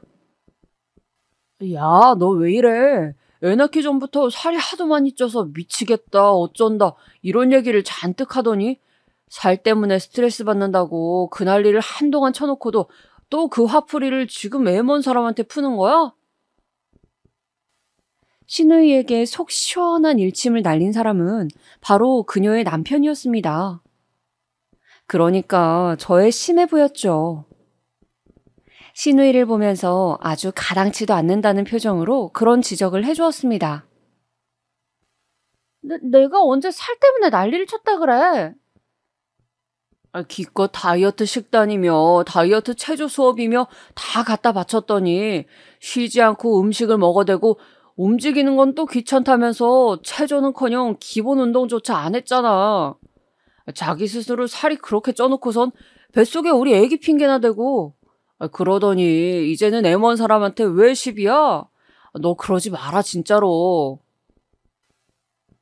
심해부가 조용조용하게 타일렀는데 말 속에는 아주 뼈가 있었고 그 소리는 다른 사람들한테도 다 들렸습니다. 그러자 시누이가 얼굴에 열이 올라서는 자기 남편을 무섭게 째려보더군요. 분위기가 영 안 좋아졌구나 싶어서 저를 포함한 다른 사람들이 황급히 주제를 돌렸습니다. 태어난 아기 칭찬에 여념들이 없어졌죠. 저도 당연히 한마디를 거들었어요. 어머나, 아기 공주님 정말 예쁘다. 아직 이렇게 아기인데도 어쩜 이목구비가 선명할까? 커서 엄청 미인이겠다. 그리고 눈, 코, 입이 전부 자기 엄마 아빠를 쏙 빼닮았네. 제가 해사한 기색으로 이런저런 칭찬을 늘어놓았을 때였습니다. 문득 날카로운 시선이 느껴져서 고개를 돌려보니 시누이가 저를 무시무시한 눈빛으로 쳐다보고 있는 겁니다. 저기 언니, 저한테 혹시 뭐 하실 말씀이라도 있으신 걸까요? 도저히 그 시선은 무시할 수 있는 종류의 것이 아니었기에 어쩔 수 없이 물어봤죠. 그랬더니 시누이가 갑자기 거친 숨을 몰아쉬면서 저한테 이러는 거예요. 지금 내가 쌍수했다고 일부러 그러는 거죠? 맞죠? 우리 애기한테 자기 엄마 아빠 닮아서 쌍꺼풀 없다고 돌려깐 거잖아요. 제가 깜짝 놀라서 저도 모르게 아기랑 신우이랑 심해부를 빠르게 번갈아서 쳐다보고 말았습니다. 저의 그런 모습에 신우이는 더욱 화가 난 모양이었죠. 심해부는 쌍꺼풀이 없는 무쌍이었고 신우이만 쌍꺼풀이 있었어요. 그래서 제가 놀란 것이었습니다. 언니, 그거 쌍꺼풀 수술하신 거였어요? 저는 지금까지 그 눈이 자연산이라고 생각했어요. 어머나, 이럴 수가. 수술이 엄청 자연스럽게 되셨네요. 연예인들보다 결과가 좋으신 것 같은데요? 왜냐하면 저희 남편은 쌍꺼풀이 있었거든요. 그러니까 신우이의 쌍꺼풀도 자연산이겠거니 했었어요. 참고로 시부모님은 시아버지는 쌍꺼풀이 없는 무쌍, 시어머니는 쌍꺼풀이 진하게 있는 눈이었습니다. 그래서 신우이랑 남편이 둘 다 외탁을 해서 쌍꺼풀이 있다고만 생각을 해왔어요. 하지만 아니었고 신우이는 더욱 난리를 쳐댔습니다. 저거 말하는 것 좀 봐. 아주 만만치가 않은 고단수네. 왜 사람을 은근하게 놀려먹어요? 그러고 나면 기분이 좋아지나 보죠? 침대 위에 앉은 채로 저한테 삿대질까지 날리는 신우이를 보고 모두가 경악했습니다. 다른 사람들은 모두 놀라서 신우이를 가만히 타일러댔고 제 옆에서 남편은 표정이 가라앉았어요. 우리 누나 자기 동생 혼삿길 막으려고 아주 용을 쓴다. 용을 쓰셔. 남편이 작은 한숨을 쉬면서 그렇게 중얼거리자 또 그걸 들은 신우이가 눈이 돌아갔습니다. 뭐? 야, 내가 언제 그랬어? 내가 무슨 네 혼삿길을 막으려고 했냐고. 너 지금 똑바로 말해? 신우이가 외치자마자 타이밍 한번 좋게도 아기가 곤히 자다 말고 깨어나서 울어댔습니다. 얼른 아기를 달래는 심해부는 피곤하단 표정을 짓고 있었죠. 그 가운데서 저는 꽂아 놓은 보릿자루가 돼서 입만 꾹 다물다가 시간 돼서 나왔습니다. 굉장히 당황스러운 자리로 기억이 되었어요. 그로부터 2주 정도가 흘렀을 때였습니다. 어느 날 오후였는데 신우이한테서 전화가 온 거예요. 이게 뭐지? 왜 나한테 따로 연락을 하시지? 번호 저장은 진작에 되어 있었지만 이렇게 전화가 온 적은 없었는데. 저는 궁금증 반 두려움 반 이런 심정으로 조심스레 전화를 받아보았습니다. 그러자마자 고막이 터지는 줄 알았어요. 야, 내가 너 때문에 부부싸움도 했어. 애기 낳고 한창 행복할 시기에 너 때문에 부부싸움까지 내가 해야 되겠니? 네? 저 때문에 부부싸움을요? 제가 뭘 어쨌길래요? 네가 그날 사람을 아주 살살 약 올려댔잖아. 그것 때문에 내가 성질이 뻗쳐서 가만히 있을 수가 있었어야지. 저 때문에 그날 약이 무척 올랐던 신우이가 그 태도를 지적하는 심해부와 결국에 한판 붙은 모양이었습니다. 신우이는 제가 너무 얄미웠다고 하였고 심해부는 그러거나 말거나 네가 아직 네 남동생하고 결혼도 하지 않은 사람한테 그런 식으로 구는 건 해선 안 될 행동이었다면서 입바른 소리를 해댔다고 합니다. 그러면서 부부싸움으로 번졌다네요. 저는 휴대폰 너머로 한참 소리를 질러대는 신우이의 목소리를 들으면서 정신이 멍해졌습니다. 저기요, 언니. 저는 진짜로 그날 제가 뭘 그렇게 잘못했는지를 모르겠고요. 게다가 그게 벌써 며칠이나 지난 일인데 왜 갑자기 지금 저한테 연락을 하셔서 이러는 건지 모르겠네요. 내가 그냥 웬만하면 참고 넘어가려고 그랬거든? 그런데 좀 아까 점심을 먹는데 갑자기 속에서 열이 팍 치밀어 오르대. 이거 그냥 넘겼다가는 화병이 나겠구나 싶어져서 내가 너한테 오늘 연락을 때려야겠다 싶었지. 이럴 수가. 그런 개소리를 너무나도 자신만만하게 늘어놓는 신우이의 태도에 저는 되려 웃음이 나왔습니다. 그래서 그냥 깔끔하게 무시하기로 하였어요. 하지만 한 가지는 그 이후로 걱정이 되기 시작했습니다. 그런 누나를 둔 남자랑 내가 결혼까지 해도 정말 괜찮은 걸까? 이런 신우이가 있는 시댁이라니. 결혼하면 내 앞에 지옥길이 펼쳐지는 거 아니야? 남편하고 결혼해도 되는지 저는 심각하게 고민하기 시작했습니다. 어느 날 제가 이런 생각하고 있다고 솔직하게 털어놓으니까 남편이 뒤로 넘어갔죠. 절대 그러지 말래요. 자기가 무조건 자기 누나 잘 방어할 거라고 했습니다. 우리 누나는 원래부터 그런 사람이었어. 너도 딱 보면 모르겠냐? 그냥 사람 자체가 태생부터 지랄 맞았다고. 그런데 머리가 좀 둔한 편이라서 자기가 지랄해놓고 금방 잊어버려. 사람이 괜찮을 때는 또 괜찮게 굴어. 정말이야. 그러니까 그냥 적당히 무시하면 큰 문제 없는 사람이야. 남편의 말을 듣고 나서 곰곰이 생각을 해보니까요. 남편이 대학을 서울로 오는 바람에 이것저것 돈이 궁했는데 그때 시누이가 도움을 많이 줬다고 했었거든요. 그리고 시아버지께서 지병이 도지신 게 걱정이 돼서 굳이 시댁 근처에 신혼집을 얻었다는 일화도 들은 바였고요. 그래, 그렇게 보면 또 제법 정이 많고 괜찮은 사람일 수도 있어. 그리고 사람이 어떻게 이런 면만 있겠어? 저런 면도 있는 거지. 그래서 저는 제법 속이 편한 결론을 내려버렸습니다. 어차피 시누이하고는 제가 자주 부딪힐 만한 건덕지도 없었으므로 크게 걱정할 일 없이 안심해도 될 것만 같았어요. 이때로부터 몇 달이 흘러서 남편하고 결혼하기로 결정한 뒤 날짜까지 잡았을 때였습니다. 결혼식을 한 달 앞두고 시댁에서 하룻밤을 자고 간 적이 있었어요.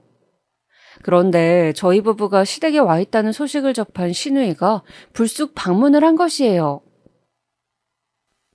짜잔! 우리 귀여운 딸랑구가 자기 할아버지 할머니 보고 싶다고 떼를 써서 와버렸지. 시부모님께 아이를 보여드린다는 명목으로 말입니다. 그리고는 시누이가 저를 보자마자 위아래로 흘겨보면서 코웃음을 치더라고요. 그것도 아주 세게 흥 하는 모양새로 말입니다. 그냥 넘어갈 수 있는 분위기가 아니어서 제가 또 조심스럽게 입을 열었습니다. 저 언니, 혹시 왜 그러시는 거예요? 옷 입은 꼬라지가 너무 웃겨서리. 그냥 좀 웃었네요. 네? 저 오늘 그냥 반팔 티셔츠에 청바지 입고 왔는데, 혹시 청바지는 좀 너무 가벼운 차림일까요? 청바지가 무슨 죄가 있을까? 진짜로 가벼운 것은 너의 정신머리와 예절머리고요. 시누이의 말을 듣자마자 저는 제 귀를 의심하였습니다. 맞게 들은 것이 맞는가 싶어서요. 제가 눈이 휘둥그레져 있으니까 시누이가 쌀쌀맞게 말했습니다. 참나, 본인은 그 속옷 차림이 너무 남사스럽다고는 생각이 안 들어요? 그래서 그렇게 입었어요? 네? 속옷 차림이라뇨? 아휴, 하얀색 티셔츠를 입었으면 안에 속옷도 신경 써야 하는 건 당연한 거 아닌가? 내가 빨주노초 파남보 색깔만 되었어도 이렇게 흉하다고 생각은 안 했을 텐데. 검은색? 지금 검은색 브라자에다가 하얀색 티셔츠가 말이 되는 조합이라고 생각을 하시고 입으신 거예요? 제가 깜짝 놀라서 시선을 내려서 제 옷차림새를 확인해 봤습니다.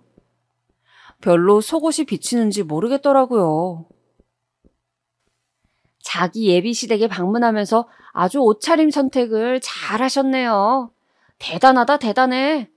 우리 집안에 훌륭한 패셔니스타가 들어오게 되었네. 시누이가 저를 신랄하게 비꼬았는데 저는 제법 억울하였습니다. 그때는 패션 속옷을 일부러 드러나도록 입는 게 처음으로 막 20대들 사이에서 유행하던 시기였는데요. 사실 저는 모 연예인의 사진을 보고 저도 따라서 그렇게 입어본 적이 있었습니다.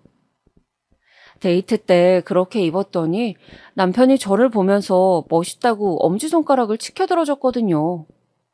저보고 할리우드 스타 같다면서 패션을 칭찬해줬었는데 그게 신이 났던 기억이 있어서 속옷 색깔에 신경을 덜 쓰게 되었었나 봐요.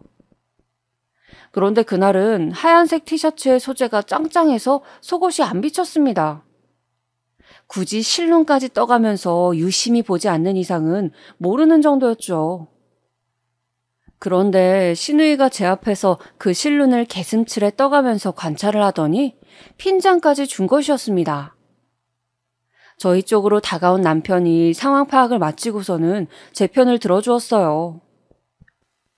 이 정도 개방적인 건 괜찮잖아. 문제될 거 하나도 없는데 누나는 괜히 왜 또 시비야? 누가 시비를 걸었다고 그래? 모함하지 마. 아주 2번 개방적이었다가는 사달라게 생겨서 내가 지적 좀 해준 것 가지고 나한테 고마워하진 못할 망정? 신우이의 태도에 저는 확 짜증이 났지만 제가 빌미를 애초에 제공한 게 잘못이겠거니 싶어서 입을 다물었습니다. 그리고 시부모님께서 저를 비호해 주셨거든요.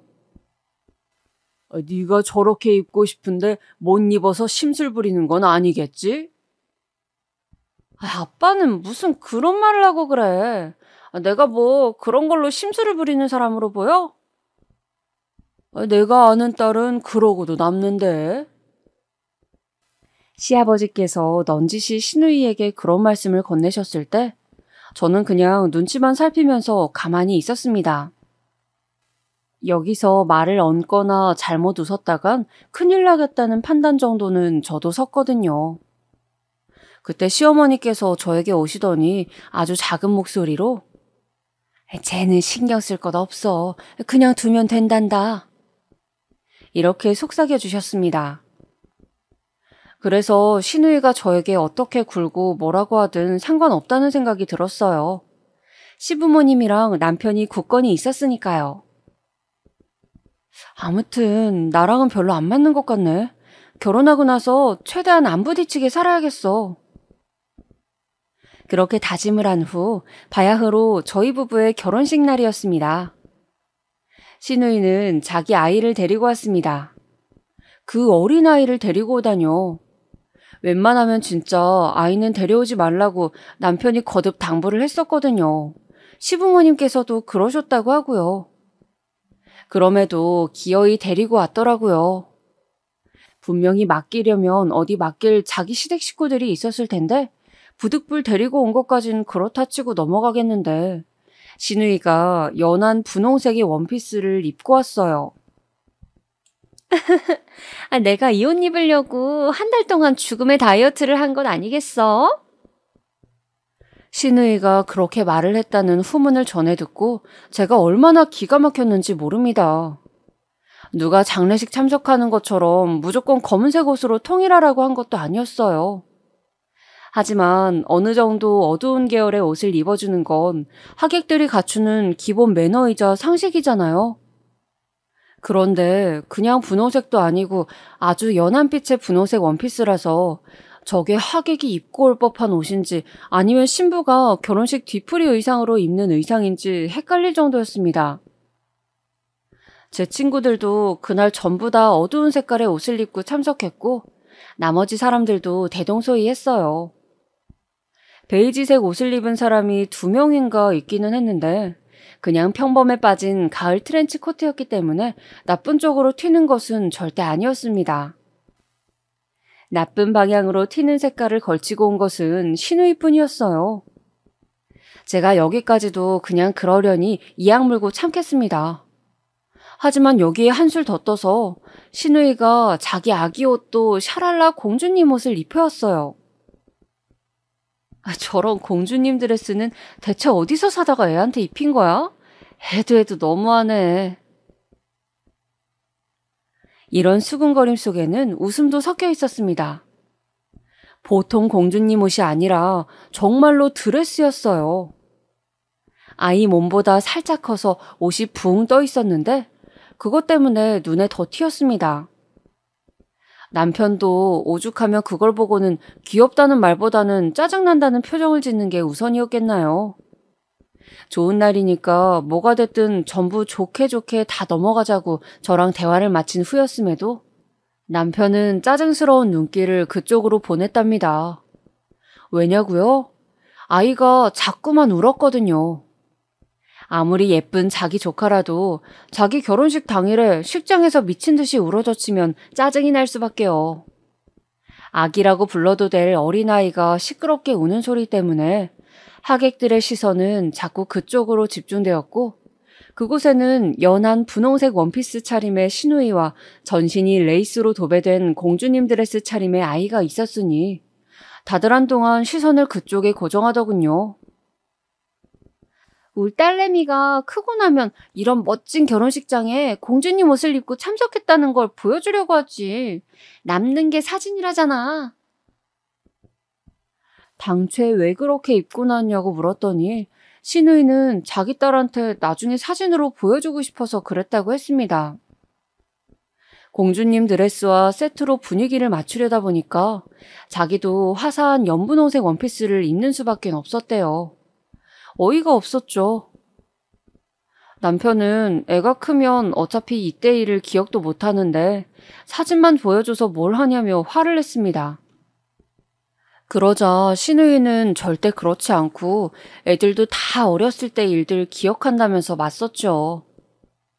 하지만 시누이가 틀렸습니다. 나중에 남편이 시조카한테 몇 번이고 물어봤었거든요. 저희 부부 결혼식에 왔던 거 기억하냐고요. 시조카가 황당해 하더라고요. 전혀 기억이 안 나고 사진을 봐도 떠오르는 기억의 조각조차 없대요. 그리고 사진마다 자기가 졸고 있거나 울고 있는데 우스꽝스러운 드레스 차림인 것도 싫어서 자기는 저희 결혼식 때 찍힌 사진은 싫다고 했습니다. 결혼식 때 가족 친지 전부 모여서 찍은 사진에서도 시누이의 옷이 얼마나 튀던지.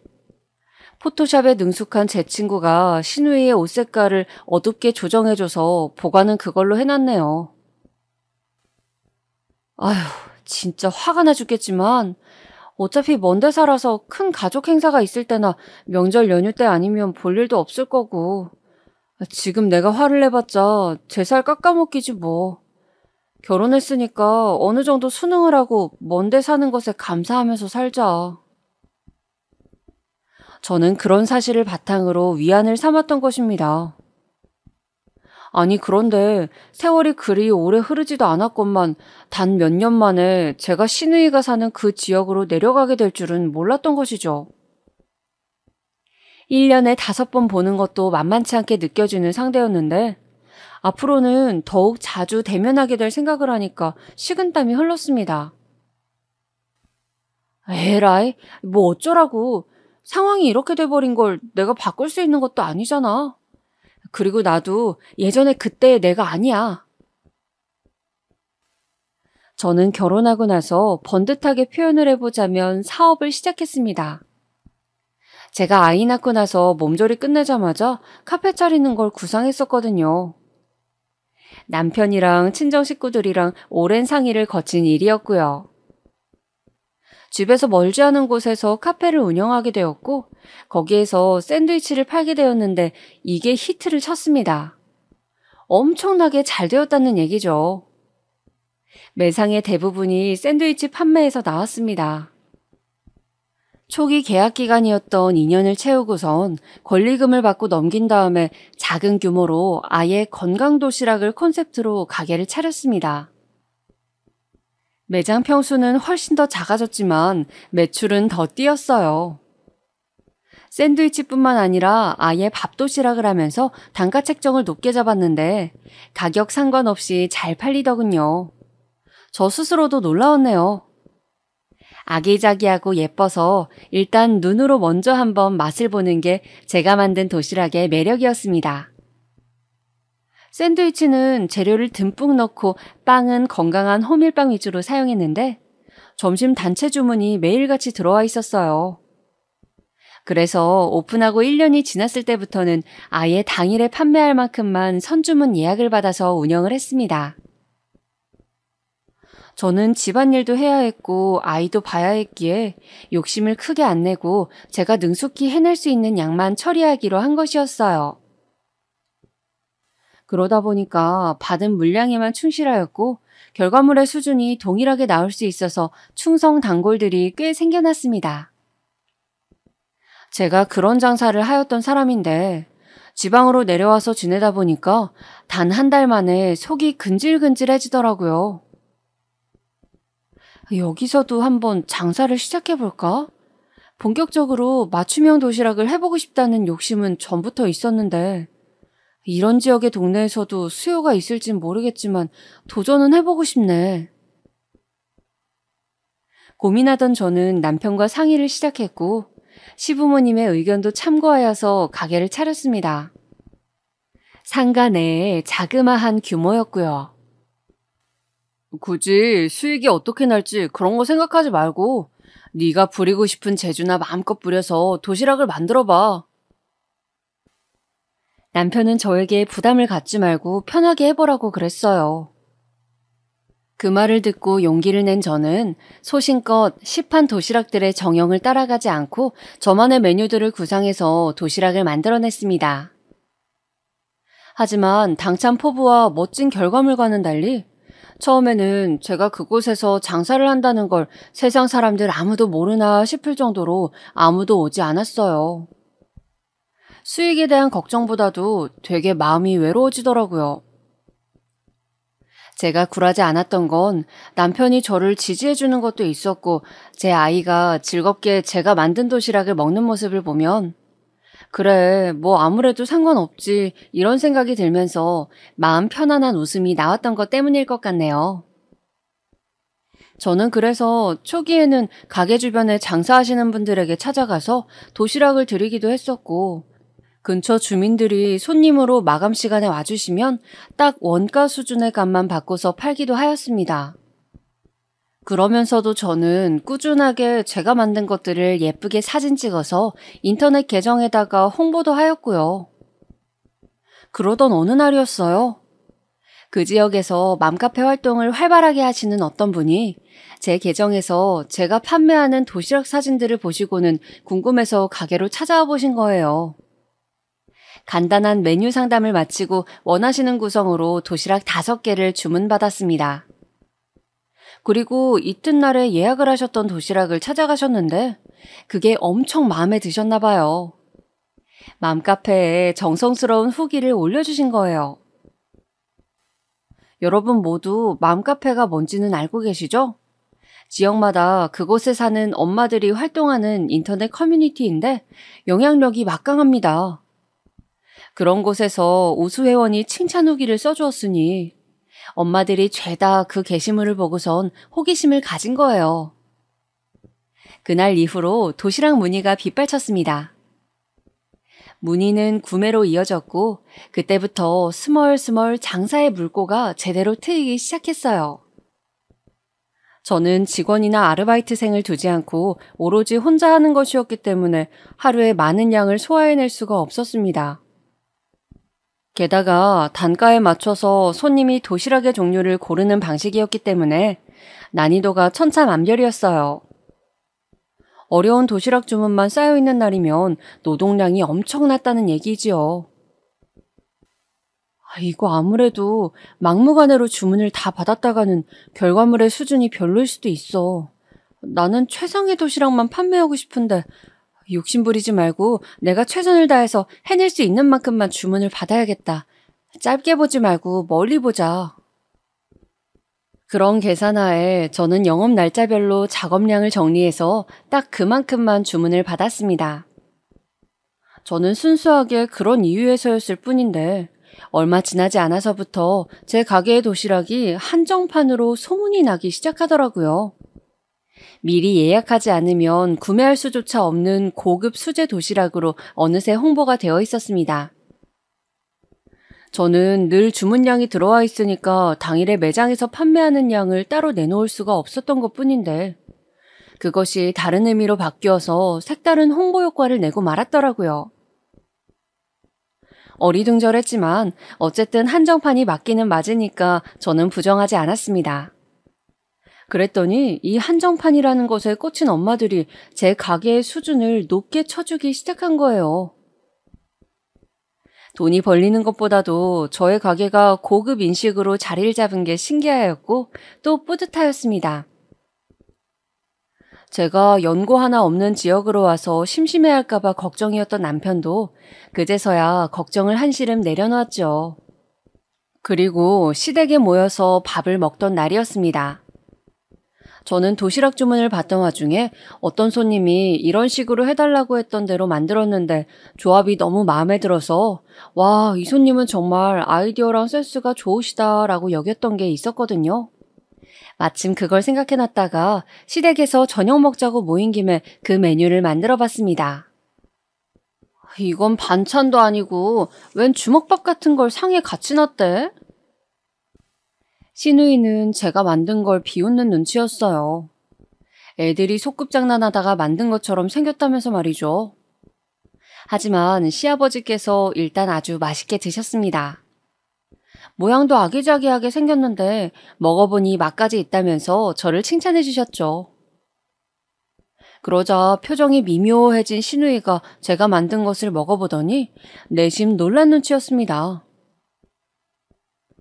나한텐 가게 장사가 안 된다고 그러더니 저번에는 또 이제 그럭저럭 된다고 하더만 요즘에는 가게 사정이 좀 어때?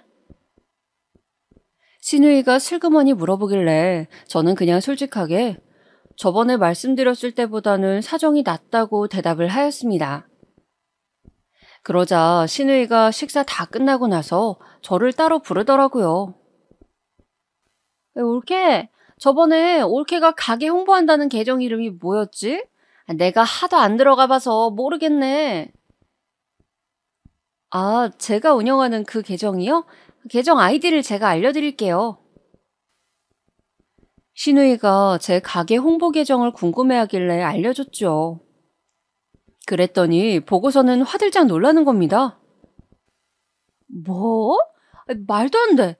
올케의 계정 팔로워가 이렇게 많다고? 저번에 봤을 때는 100명도 안 되었던 것 같은데. 어쩌다 보니 그렇게 확 늘어났어요. 팔로워라는 건 쉽게 말해서 어떤 계정을 구독하겠다는 의미입니다. 사연에 빠지다를 앞으로 계속 보겠다고 구독을 누르는 것처럼 말이죠. 제 계정을 구독하겠다는 사람들의 숫자가 높은 것에 시누이가 놀라서 눈이 커진 것이었어요. 어머, 세상에 올케. 이 정도면 기업들이 협찬 들어오는 거 아니야? 협찬 문의는 없었어? 사실은 있었어요. 그런데 마땅치가 않아서 거절했어요. 제가 그럴 만한 여유도 없었고요. 하나부터 열까지 저 혼자 하려니까는 벅차서 그날그날 장사하기에도 바쁜걸요? 협찬 문의니 뭐니 한 다른 것들은 일체 신경 안 써요. 그래? 하여간 놀랍네. 군뱅이도 구르는 재주가 있다더니. 저는 지방에 내려오기 전에도 나름 성공적으로 장사를 한 경력이 있었던 사람입니다. 시누이가 그 사실을 뻔히 알고 있었음에도 저보고 갑자기 웬 군뱅이 운운을 하는 것인지 이해가 안 갔지만 상대는 시누이니까 그러려니 하고 넘겼어요. 솔직히 나는 올케가 만든 거 맛있다는 생각을 한 번도 안 해봤는데 사람들이 참 신기하네. 많이들 사 먹나 봐? 모양새를 그럴싸하게 꾸며놔서 홀린 건가? 사람들이 맛 가지고 올케한테 뭐라고 안 그래? 보기에도 예쁘고 맛도 있다고 하던데요? 그래? 거참 다들 희한한 사람들이네. 짜증나서 제가 속으로 부들부들 떨고 있는데 그때 마침 시누이의 딸이 저희 쪽으로 총총 다가오더라고요. 그러면서 그 시조카가 하는 말이 오늘 저녁 식탁에서 먹은 것 중에서 제가 만든 것이 가장 맛있었다고 하는 겁니다. 나 그거 주먹밥 또 먹고 싶다. 주먹밥이 불고기보다 맛있어. 까르르 웃으면서 말하는 시조카를 보면서 시누이가 경악을 했죠. 얘가 갑자기 뭔 소리야? 너 원래 김치라면 경기를 일으키면서 안 먹는 애잖아. 야채라면 다 안 먹겠다고 생떼를 부리는 애가 그 주먹밥은 왜 잘 먹고 난리래? 너 정말로 그게 맛있었어? 엄마, 나 집에 가서 그거 해줘. 난감한 신우이의 얼굴과 해맑게 웃는 시조카를 쳐다보면서 저는 고소한 미소를 지어냈습니다. 백김치를 쫑쫑 썰어서 조미김이랑 간을 낸 주먹밥이었는데 모양을 제가 귀엽게 꾸몄더니 시조카가 신기해서 손을 댔다가 마침 입맛에 맞았던 모양이었죠. 더 이상 저한테 할 말은 없으니까 신우이는 헛기침만 하면서 돌아섰습니다. 아휴, 저는 그걸로 된 줄 알았는데요. 그 후로 신우이가 자기 주변에다가 유명 도시락 가게를 운영하는 게 내 올케다라고 말을 한 모양이었어요. 문의 온 연락에서 제 친구가 거기 사장님이 자기 올케라고 하던데요. 혹시 지인 할인 같은 거 있을까요? 이런 식으로 말을 하는 손님들이 생겨났거든요. 와, 진짜 환장할 노릇이었죠. 막상 제 앞에서는 제 가게를 그저 운빨이 좋아서 성공한 곳, 도시락은 그저 예쁘기만 하고 맛은 별로 이런 식으로 깎아내렸으면서 제 뒤에서는 저를 팔아서 자기 자랑하기에 여념이 없었다니 어이가 없더라고요. 신우이한테 그런 기질이 있다는 것 정도는 저도 미리 알고 있었습니다. 다만 저까지 활용해 먹을 줄은 몰랐던 것이죠. 제가 그런 신우이의 기질을 어떻게 알고 있었냐 하면 직접 보고 들은 것이 있었거든요. 신우이는 자기 시댁의 수준도 주변에 부풀려서 말했다가 심해부랑 싸운 적이 있었습니다. 저희 부부랑 넷이서 모처럼 고깃집에 간 날이었는데 한창 서로 간에 대화를 나누다가 아무튼 뭐 때문에 그런 얘기로 잘못 흘러갔어요. 신우이랑 심해부는 말다툼을 시작했고 저랑 남편은 자리가 불편해졌었죠. 전말인즉 신우이가 자기 주변 사람들한테 말을 뻥튀기 해서 전달한 게 심해부는 영 못마땅하다는 것이었습니다. 신우이는 자기 시댁에 무슨 부자가 있고 자기 친척이 뭐 국회의원 육촌이고 자기가 어디 대형교회 목사님이랑 사적으로 아는 사이라서 따로 기도를 받을 수도 있고 뭐 이런 얘기들을 자꾸 지어낸 모양이었습니다. 이게 참 웃긴 게 아주 없는 얘기를 만들어낸 건 아니고 이를 보면서 100으로 부풀렸다는 사실이었습니다. 신우이가 계속 그래왔다는 게 심해부로서는 불만이었나 보더라고요. 신우이가 자꾸 발뺌을 하니까 심해부는 저랑 남편의 앞에서 바로 최근에 겪은 일이라면서 신우이의 만행 일화를 하나 공개해 주었습니다. 신우이가 자기 친구들이랑 모임을 할 때 이거 우리 남편이 이번에 홍콩으로 출장 갔다가 나 생각해서 사온 거야. 홍콩에서 가장 유명하다는 쿠키 다들 알지? 이 기회에 마시나 봐. 이러면서 쿠키를 내왔다고 합니다. 친구들은 모두 너는 진짜 다정하고 세심한 남편을 둬서 좋겠다. 항상 부럽다며 반응을 해주었다고 해요. 그런데 정작 심해부는 홍콩 출장의 일정이 너무 촉박해서 유명한 쿠키는커녕 면세점에서 기념품 1개 구매한 것이 다였다고 합니다. 신우이가 자기 친구들한테 거짓말을 꾸며낸 것이었죠. 꼬리가 길면 밟힌다고 하던가요? 그런데 쿠키를 먹었던 신우이의 친구들 중 한 명의 남편이 심해부랑 연락을 하는 사이였나 봐요. 그 친구의 남편이 심해부한테 야, 너 다음에 해외 출장하면 우리 집 것도 맛있는 거 챙겨줘라. 돈을 줄 테니까 이렇게 말을 한 겁니다. 그러니까 심해부가 어리둥절했죠. 자기는 아무것도 먹을 걸 안 사왔으니까요. 내가 한두 번이면 넘어가겠는데 상습적으로 왜 거짓말을 하고 부풀리냐고. 나쁘고 안 좋은 버릇일 뿐더러 이거 다른 사람들을 완전히 바보 만드는 짓이야. 너는 왜 그걸 몰라? 심해부가 화를 냈는데 거기다 대고 신우이가 하는 말이 아니 그러니까 본인이 알아서 홍콩에 유명한 쿠키를 사왔으면 될 일이잖아. 그걸 꼭 안 사오는 바람에 나로 하여금 인터넷에서 해외 배송으로 그 쿠키를 사게 만들어야 했어? 내가 그거 주문하면서 얼마나 초라했는지 알아? 되려 그 사건에서 잘못한 사람은 심해부라는 것입니다. 그렇게까지 해서 굳이 사먹는 이유가 뭐야? 나는 그걸 도통 모르겠네. 그럼 어떡해? 친구들한테 내 남편이 다음 주에 홍콩에 출장하면 아무래도 이것저것 사올 것 같다고 이미 말을 다 돌려놓은 상태였는데 나로선 뭐라도 걔네한테 보여줘야 할 거 아냐? 그러니까 애초에 그런 말을 친구들한테 왜 돌려놓냐고. 와, 이 사람 진짜 미치겠네. 심해부는 환장하려 하고 있고 신우이는 고집 안 꺾고 자기는 잘못 없다면서 그러고 있고 그 앞에서 저랑 남편만 어색하게 조용히 고개만 뒤집었더랬죠. 제가 그 일화를 접한 이후로 신우이에게는 그런 허세 기질이 있다는 것을 정확히 알게 되었던 것입니다. 설마 그 허세 부리는 게 나한테까지 불똥이 더 튀는 것은 아니겠지? 저는 불안감에 휩싸인 채 신우이의 친구들로 추정되는 의문의 지인 할인 요구자들을 상대하였습니다. 따로 지인 할인이나 기타 할인은 해주지 않는다고 단호하게 못을 박아놨어요.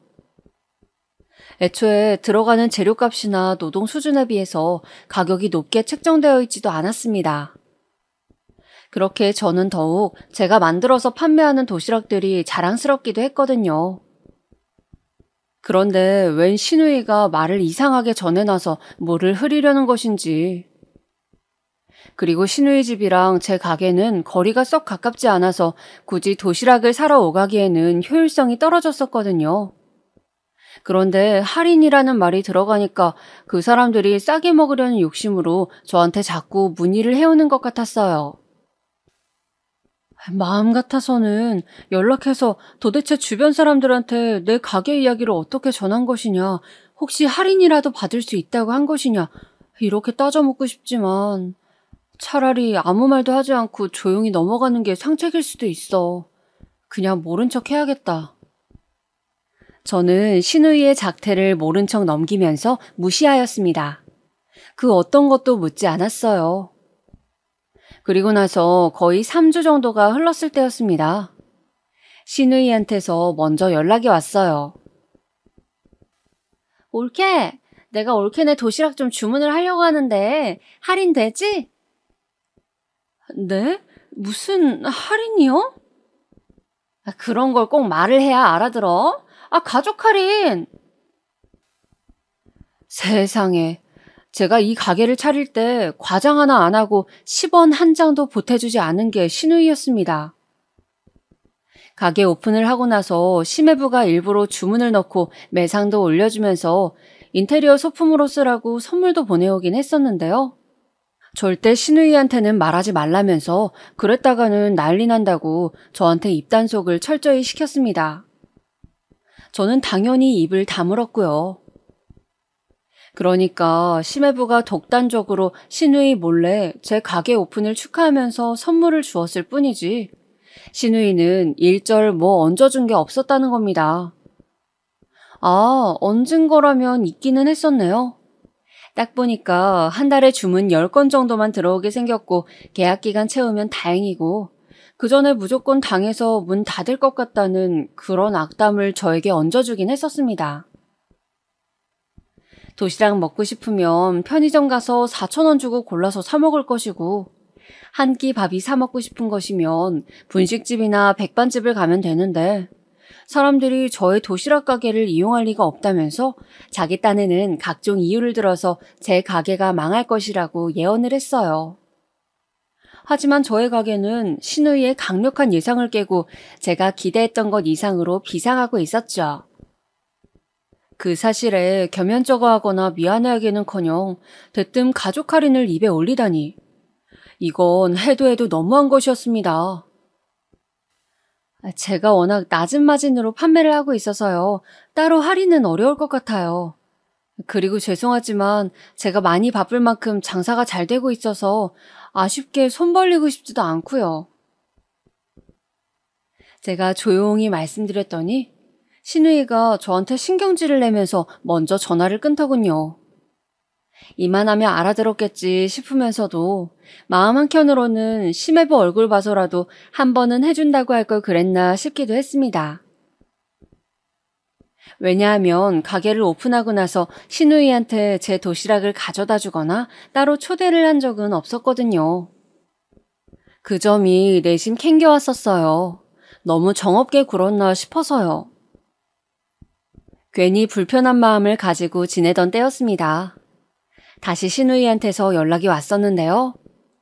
시조카가 소풍을 가는데 도시락을 맞춰줄 수 있냐는 것이었습니다. 애들 도시락은 자신 있으니까 단번에 알겠다고 했어요. 그럼 30명 도시락으로 좀 부탁할게. 네? 30명이요? 저는 도시락 한 개인 줄로만 알았는데. 올케 그 훌륭한 도시락을 딸랑 한 개만 어떻게 주문해? 그리고 반 친구들한테 우리 딸이 자랑할 수 있는 좋은 기회잖아. 그러니까 좀 부탁해. 너무 황당했는데 제가 만든 음식을 맛있게 먹었던 시조카의 얼굴이 떠오르면서 알겠다고 수락을 해버렸습니다. 이것으로 마음의 짐을 덜고자 하는 계획도 있었죠. 30개 주문을 받는 바람에 다른 주문들을 덜 받게 되었어요. 게다가 30개를 웬만하면 구성을 통일하여 모양새도 비슷하게 내놓아야 했기 때문에 신경 쓸 게 이만저만이 아니었습니다. 무조건 완벽한 도시락을 해내야겠다는 일념으로 그 당일까지 제가 스트레스를 받아가면서 준비하였어요. 마침내 그 당일이 되었을 때 이른 아침 시간에 신우이가 제 가게에 방문하였습니다. 올케, 어째 딱 맞춰서 준비를 다 해놨네. 나 이거 차에 싣는 것 좀 같이 해주라. 저는 군말 없이 예쁘게 포장한 도시락들을 신우이의 차에 옮겨다 주었죠. 신우이는 지금 카드밖에 없는데 어떻게 가족끼리 카드 결제를 하냐면서 이따가 계좌이체를 해주겠단 말만 남기고는 홀연히 떠나버렸습니다. 원래는 어제까지 입금을 해준다고 했으면서 기어이 당일날이 돼서 도시락을 가져갈 때까지도 입금을 안 하는구나. 나는 그냥 카드 결제 받아도 되는데 왜 혼자 저러는 건지.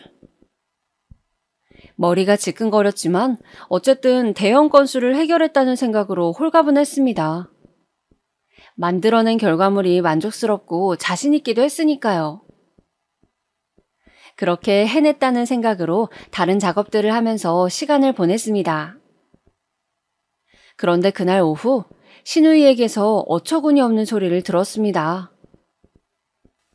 올케.